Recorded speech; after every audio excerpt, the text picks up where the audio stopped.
Mesdames et messieurs, ministres, présidents d'institutions, présidents d'universités, les doyens de faculté, directeurs, professeurs, docteurs, experts et invités, bonjour à tous et bienvenue à la première édition de l'International eHealth Forum, organisé par le Centre d'innovation en e-santé, présidé par le grand professeur Anas Toukani. Merci beaucoup, professeur, de nous avoir réunis pour ces 2 jours.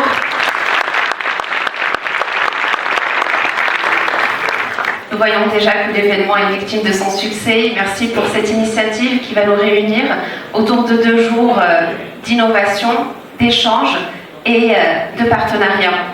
Chers représentants, exposants et participants, honorables invités, chacun en son nom et sa qualité. C'est avec un immense plaisir et une grande joie que nous nous réunissons aujourd'hui ici, dans la faculté de médecine et de pharmacie de Rabat, pour inaugurer ce premier forum international sur la santé digitale. La tenue de cet événement au sein de cette institution, berceau du système de formation dans les sciences de la santé au Maroc, est perçue par tous les membres de notre communauté comme la reconnaissance d'une tradition ancrée dans l'excellence académique et l'innovation médicale. Le contexte dans lequel se tient ce forum est historique, marqué par le projet royal de la protection sociale mené par notre auguste souverain, Sa Majesté le roi Mohammed VI, que Dieu le glorifie. La couverture sanitaire universelle représente la mesure phare de ce projet royal et sa mise en œuvre a ouvert la voie à des réformes profondes de notre système de santé. Dans ce contexte, la santé digitale est une voie vers le progrès, une locomotive et un levier de développement dans le secteur de la santé et un chantier phare parmi les projets de mise en œuvre de la vision royale pour la santé au Maroc. Sous les directives de Sa Majesté le roi Mohammed VI, que Dieu l'assiste, des initiatives ont été lancées pour exploiter le potentiel de la digitalisation dans la réduction des inégalités d'accès aux soins. Un exemple notable est le programme innovant d'unité médicale mobile connectée en partenariat avec la Fondation Mohammed V de la Solidarité et la Société Rabat Technologie.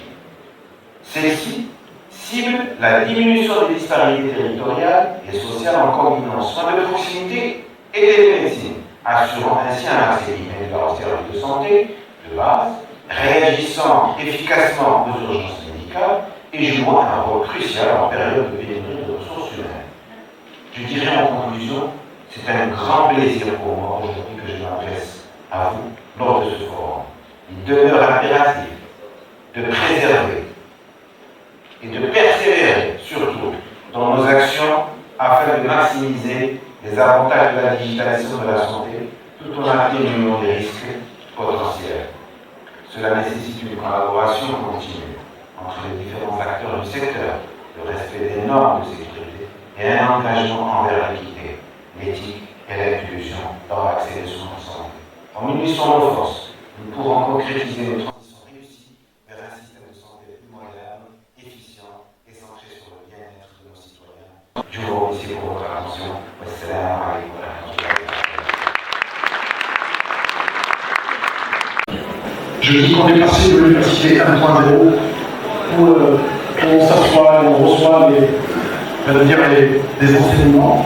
On est passé à 2.0 où on demandait à l'université de faire des exercices pour faire comprendre avec des travaux pratiques. 3.0 où on demandait de faire de la recherche scientifique avec transfert vers l'industrie. Donc on a vu arriver les grands laboratoires de R&D. Et puis on est arrivé à 4.0. On va dire déjà c'est passé dans 5.0 où la digitalisation est accrue de l'intelligence artificielle, qu'elle soit générative ou pas, est en train de prendre la place, y compris le professeur. En tout cas, le professeur changera de rôle, il deviendra beaucoup plus expert coach que transmetteur de savoir. Et ce sont des transformations considérables. Et il l'a dit, monsieur le président, avant moi, c'est soit qu'on y est ou qu'on n'y est pas. Il n'y a pas de transition. C'est soit on prend, et je pense qu'on le voit, et je ne parle pas que du Maroc, de tout le continent africain. Ou alors on va prendre notre part de ce qui est en train de se passer, et on a la chance, ce sont de vrais défis, en réalité de vraies opportunités, ou alors on doit absolument prendre le droit. Je compare souvent, pourquoi je dis l'opportunité, je compare souvent au téléphone filaire, des gens qui ont un peu plus, connaissaient pour avoir la ligne téléphonique, il fallait faire une liste, c'est-à-dire pour avoir des pistons. Et qu'aujourd'hui, dans pas mal de pays au monde continent, on n'a plus besoin d'investir dans cette infrastructure. Et qu'aujourd'hui, il y a évidemment le filaire commence à disparaître et on est plutôt dans la téléphonie même satellitaire et qu'il faut absolument profiter de ce genre de choses. Parce que l'accès à l'information, l'accès à la connaissance est aujourd'hui possible chez tout le monde. Alors ce que nous avons fait, nous avons essayé de rediscuter ce que nous faisions depuis 30 ans.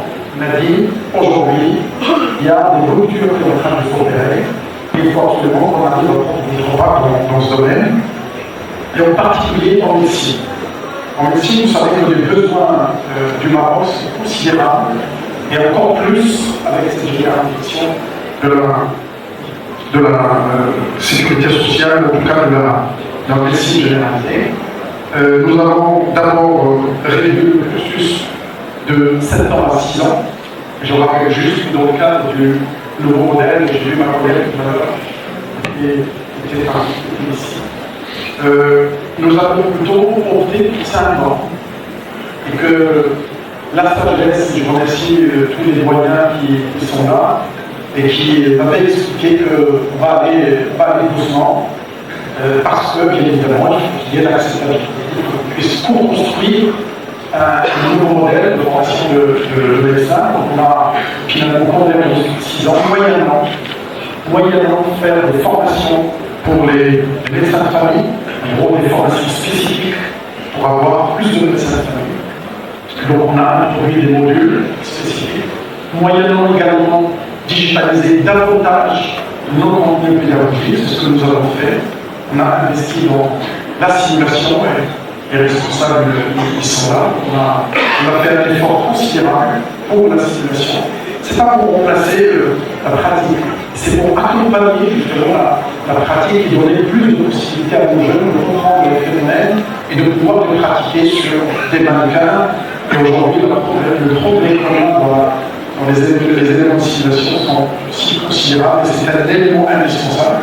Aujourd'hui, dans notre pays, on achète beaucoup plus ces éléments-là qu'on en fabrique. Il serait aussi souhaitable que nos entreprises, qu'on leur donne l'occasion de s'exprimer dans ces domaines, parce que nous avons encore besoin de développer cette partie. Creuser le fossé, à accentuer certaines inégalités. Je voudrais dire aussi, sans tarder, qu'il n'y a pas de plan B pour l'Université de Maroc. Nous sommes épaulés, soutenus par le parc Esri. Nous devons foncer. Quoi que de saisissions des opportunités qui s'ouvrent à nous, quoi que l'université risque de perdre son identité, c'est-à-dire de créer elle-même du savoir, innover et ne pas se contenter de reproduire des savoirs qui sont créés par d'autres. C'est pour cette raison, l'Université Mohamed V de Rabat et d'autres universités, bien entendu, sont mobilisés pour que les centres d'innovation qui sont les nôtres, de nombreux registres disciplinaires, puissent avoir une vie active, agissante, pour accompagner les évolutions qui sont les nôtres. Je voudrais terminer par dire que ce moment est particulier, vient d'être souligné par M. le Doyen, je remercie vivement cette initiative de mon ami Kali, véritable militant, le domaine n'est pas uniquement, c'est un bel exemple de partenariat et d'ouverture agissant, qui est celui de notre université, mais aussi, je dois dire, de bien d'autres universités du royaume. Je le dis, je le répète souvent, l'université ne peut pas créer de savoir dans l'enfermement. Ça n'est pas possible. La création de savoir, d'innovation, ont besoin de liberté, et non pas lamentablement. Je vous remercie. هذا المنتدى الدولي حول الصحة الرقمية هو حدث غير مسبوق على المستوى الوطني من حيث النوع، لأن هذا أول منتدى دولي في المغرب خصص حصريا للموضوع، وأيضا من حيث عدد المشاركين اللي كيتجاوز 3000 مشارك، وكل هذا كيدل على الأهمية اللي يوليها المهنيون الصحيون وصناع القرار المغاربة لإدماج التكنولوجيا الرقمية في مجال الصحة. الهدف من هذا المنتدى هو تطوير الصحة الرقمية وجعلها في خدمة صحة المواطنين، لأنها مجال يحدث ثورة في عدة مناحي مرتبطة بصحة الأفراد والمجتمعات. يمكننا القول أن تطوير الصحة الرقمية هو طريق للتقدم ورافعة للتنمية في القطاع الصحي، وهو من أحد المشاريع الرائدة حاليا من مشاريع تنفيذ وتنزيل رؤية صاحب الجلالة نصره الله للصحة بالمغرب.